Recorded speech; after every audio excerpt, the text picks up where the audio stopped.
Osteomyelitis అనేది ఏంది, మనకి ఎందుకు అది ప్రాబ్లము, దాన్ని ఎట్లా హ్యాండిల్ చేయాలి, ఇమ్మీడియట్లీ ఫస్ట్ సెప్టిక్ ఆర్థరైటిస్ అర్లీగా డయాగ్నోస్ చేయడం చాలా ఇంపార్టెంట్. ఆస్టియోమైలిటిస్ ప్రొలాంగ్ అయ్యి క్రానిక్ స్టేజ్లోకి వెళ్ళింది, లాంగ్ టర్మ్ ఆస్టియోమైలిటిస్ అయిందంటే.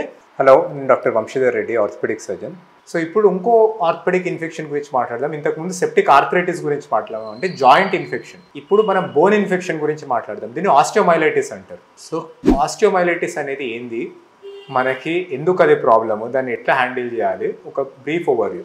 సో యూజువల్లీ కామన్గా ఆస్టియోమైలిటిస్ ప్రాబ్లం మనం చిల్డ్రన్లో చూస్తాం, అడల్ట్లో కూడా కావచ్చు, కానీ యూజువల్లీ అడల్ట్లో ఆటోమేటిక్గా రాదు. ఏమైనా దెబ్బ తాకి బోన్ ఫ్రాక్చర్ అయ్యింది, ఎక్స్పోజ్ అయింది, ఓపెన్ ఫ్రాక్చర్ అయింది, సర్జరీ అయిందంటే ఆస్టియోమైలిటిస్ రావచ్చు.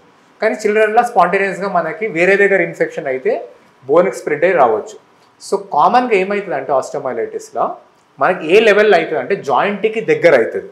దాన్ని మెటాఫైసిస్ అంటారు. అంటే మనకి ఒక ఎపిఫైసిస్ ఉంటుంది, గ్రోత్ ప్లేట్ ఉంటుంది, కింద మెటాఫైసిస్ అనేది ఉంటుంది. సో మెటాఫైసిల్ ఏరియాలో కామన్గా అవుతుంది. సో ఆ మెటాఫైసిస్ కొన్నిసార్లు జాయింట్ క్యాప్సూల్ లోపల ఉంటే అది ఆస్టియోమైలిటిస్ పోన్ సెప్టిక్ ఆర్థరైటిస్ కూడా అవుతుంది. కొన్నిట్లో కాదు, లైక్ మోకాలు ఇట్లాంటి వాటిలలో యూజువల్లీ సెప్టిక్ జాయింట్ కాదు, కానీ సెప్టిక్ ఆస్టియోమైలిటిస్ కావడం కూడా చాలా పెద్ద ప్రాబ్లం. సో ఫస్ట్ బ్యాక్టీరియా బోన్ని అటాక్ చేసినప్పుడు ఏమవుతుంది అంటే, ఒకటి హై గ్రేడ్ ఫీవర్ రావడము, జాయింట్ మీద వెయిట్ పెట్టడానికి రాకపోవడము, దీస్ టూ, అండ్ జాయింట్ దగ్గర చాలా సివియర్ పెయిన్ రావడం. So these are the first signs మనకి ఆస్టియోమైలిటిస్ కావడం. సో ఫస్ట్ మనం బోన్ అటాక్ చేస్తే దాంట్లో ఆ బోన్లో ప్రెషర్ కావడం వల్ల ఇది అవుతుంది. సెకండ్ థింగ్ ఏమవుతుంది అంటే పోను ఆ బోన్లో పస్ జమ అయ్యి, ఆ పస్ బోన్ బయట లేయర్ ఉంటుంది పెరియోస్టమ్ అని. సో ఆ పెరియోస్టమ్ దగ్గరకు వచ్చి ఆ పెరియోస్టమ్ కింద పస్ ఫామ్ చేయగలుగుతుంది, పస్ పాకెట్, దాన్ని సబ్ పెరియోస్టల్ యాబ్సెస్ అంటారు. ఈ పస్ అనేది కూడా మనకి బోన్ మారో లోపల కూడా వెళ్ళగలుగుతుంది మనకి. ఇది నెక్స్ట్ స్టేజ్. మనకి తర్వాత ఏమైంది అంటే ఆ పెరియోస్టమ్ నుంచి బయటికి స్ప్రెడ్ మనకి స్కిన్ కింద కూడా ఇన్ఫెక్షన్ సెల్యులైటిస్ లెక్క కాజ్ చేయగలుగుతుంది. సో ఈ ఆస్టియోమైలిటిస్ ద్వారా ఏమైతుంది అంటే బోన్ చనిపోవడం ద్వారా అది ఒక, దాన్ని వదిలేస్తే it becomes something chronic osteomyelitis. అది ఒక చాలా మేజర్ ప్రాబ్లం. దాంతో మనకి ఫ్రాక్చర్స్ అవ్వచ్చు, అవి అతకపోవచ్చు, గ్రోత్ ప్లేట్స్ డ్యామేజ్ అవ్వచ్చు, ఇవన్నీ కావచ్చు. So immediately first septic arthritis అర్లీగా డయాగ్నోస్ చేయడం చాలా ఇంపార్టెంట్. ఒక అర్లీ స్టేజ్లో అంటే సబ్ పెరియోస్టల్ యాబ్సెస్ ఫామ్ కాకన్నా ముందు స్టేజ్లో మనకి ట్రీట్మెంట్ ఏంటి అంటే యాంటీబయాటిక్స్. మనకి బ్యాక్టీరియాని చంపేసి యాంటీబయాటిక్స్ ఇస్తే యూజువల్లీ ఒక prolong course up to 6 weeks మనకి ఇస్తే, దాని ద్వారానే మనకి ఓన్లీ యాంటీబయాటిక్ మెడికేషన్ వల్లనే ఆస్టియోమైలిటిస్ కంప్లీట్లీ రిజాల్వ్ అయ్యే ఛాన్స్ ఉంటుంది, అక్యూట్ ఆస్టియోమైలిటిస్. కానీ సబ్ పెరియోస్టల్ యాబ్సెస్ ఫామ్ అయినా కానీ, మనకి అది బయటికి స్ప్రెడ్ అయ్యే ఇన్ఫెక్షన్ అయినా కానీ, దానికి సర్జికల్గా డీకంప్రెస్ చేయడం చాలా ఇంపార్టెంట్. మనకి బోన్లో అయితే డ్రిల్ హోల్స్ కానీ విండో కానీ క్రియేట్ చేసి పసుని బయటికి రానిచ్చేది మనకి ఒకటి చేయడం, అండ్ పసుని తీసేయడం. ఇది ఆ సబ్ పెరియోస్టల్ స్టేజ్ వచ్చింది ఆర్ దానికన్నా బియాండ్ వెళ్ళింది అంటే ఇది ఇంపార్టెంట్ మనకి. సో అక్యూట్ ఆస్టియోమైలిటిస్ ఎప్పుడైనా ఇగ్నోర్ చేసేది కాదు.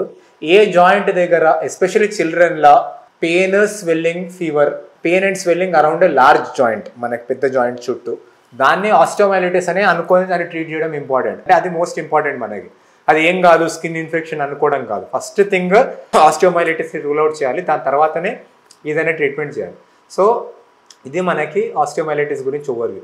అడల్ట్లో ఏమవుతుంది అంటే మనకి ఆ ఆస్టియోమైలిటిస్ యూజువల్లీ ఇంజురీస్ అయ్యి ఫ్రాక్చర్స్ అయినప్పుడు వస్తుంది.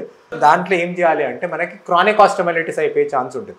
సో అక్యూట్ స్టేజ్లో ఉన్నంత వరకు పస్ని డ్రైన్ చేయడమే మోస్ట్ ఇంపార్టెంట్. కానీ ఆ ఆస్టియోమైలిటిస్ ప్రొలాంగ్ అయ్యి క్రానిక్ స్టేజ్లోకి వెళ్ళింది, లాంగ్ టర్మ్ ఆస్టియోమైలిటిస్ అయిందంటే చనిపోయిన బోన్ పీసెస్ ఉంటాయి, ఒకటి సీక్వెస్ట్రమ్ అంటారు.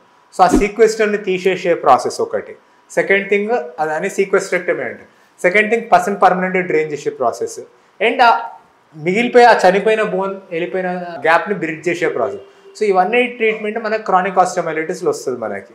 సో అడల్ట్లో ఒకవేళ ఆస్టియోమైలిటిస్ అయ్యింది అంటే ఫస్ట్ థింగ్ ఏదైనా మెటాలిక్ సపోర్ట్స్, మెటల్ ఇంప్లాంట్స్ ఉంటే వాటిని తీసేయడం, ఎందుకంటే వాటి వల్లనే మనకి ఇన్ఫెక్షన్ తగ్గదు. చనిపోయిన బోన్ని తీసేయడం. సో ఇది ప్రాపర్గా డిబ్రైడ్ చేయడం, అండ్ తర్వాత మిగిలిపోయిన గ్యాప్ని ప్రాపర్గా ఎట్లా హ్యాండిల్ చేయాలనేది ఆ డెఫినెటివ్ ప్రాసెస్ అనేది చేయడం. సో ఇది మనకి ఒక బ్రీఫ్ ఓవర్వ్యూ ఆస్టియోమైలిటిస్ గురించి. సో బోన్ ఇన్ఫెక్షన్ అనేది చాలా వెరైటీస్లో రావచ్చు మనకి. సో ఏదొచ్చినా కూడా ఫస్ట్ థింగ్ మనకి బ్యాక్టీరియాని పస్ని తీసేయడము, ఆ బ్యాక్టీరియాని ఏదైతే ఉండగలుగుతుందో అంటే చనిపోయిన బోన్ పీసెస్, సీక్వెస్ట్రే కానీ మెటల్ ఇంప్లాంట్స్ కానీ వీటిని తీసేయడము, అండ్ ఆ రిమైనింగ్ మనకి అయిన ఫ్రాక్చర్ నాన్ యూనియనే కానీ లేదంటే ఆ ఫ్రాక్చర్ గ్యాప్ని కానీ హ్యాండిల్ చేయడం. సో ఇవన్నీ ఒక పెద్ద చాలా కాంప్లికేటెడ్ ప్రాసెస్. వీటన్నిటి గురించి మీకు డీటెయిల్స్ మీకు ట్రీట్ చేసి డాక్టర్ చెప్తారు. ఇట్స్ ఓన్లీ ఫర్ ఇన్ఫర్మేషన్ మీకు. సో ఏదైనా కానీ ఒక జాయింట్ దగ్గర పెయిన్, స్వెల్లింగ్ రావడము, పస్ వచ్చినట్టు డౌట్ రావడం, దేన్ని ఇగ్నోర్ చేయకండి. మీరు ఇమీడియట్లీ హాస్పిటల్కి వెళ్ళండి. వస్తున్నాను. Thank you.